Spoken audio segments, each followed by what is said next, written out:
Je vous le disais dans les titres, réalisés dans le but de fluidifier la circulation, les échangeurs servent aussi d'abri pour bon nombre d'usagers de la route en cas de pluie, une pratique beaucoup fréquente qui a pourtant des risques.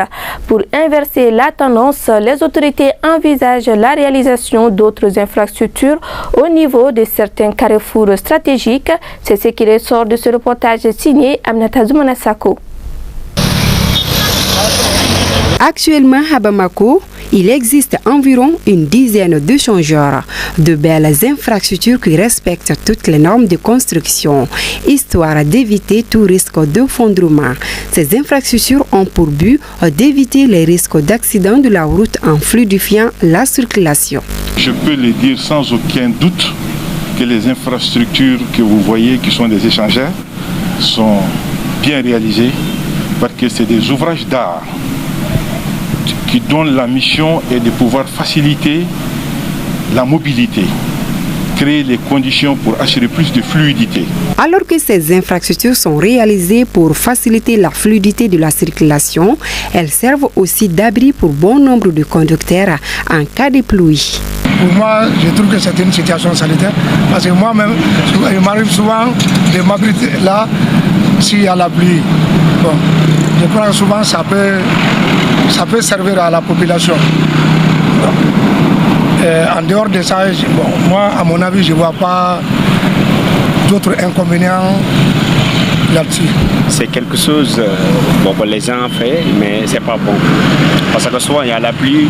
Bon, la pluie, ça prend des risques. Parce que ça vient, la façon qu'il vient souvent, c'est pas bon. Mais comme il n'est pas de soi, vraiment, ils vont obliger parce que les gens ont les lieux. Il y a certains qui habitent à loin. Si on n'est pas de l'endroit qu'ils peuvent arrêter, bon, ils vont obliger d'arrêter là-bas pour patienter un peu. Pour si la pluie est arrêtée, là, ils vont continuer de semer. Mais bon, comme on n'est pas de soi, on va obliger d'arrêter là-bas. Ces citoyens ne courent-ils pas des risques? Justement, là, ce n'est pas prudent. Il faut reconnaître que ce n'est pas prudent. Les personnes, faute de mieux, s'abritent sous les échangeurs. C'est d'ailleurs même un danger parce qu'on estime que celui qui vient d'un endroit où il y a déjà avec la pluie, il y a moins de luminosité.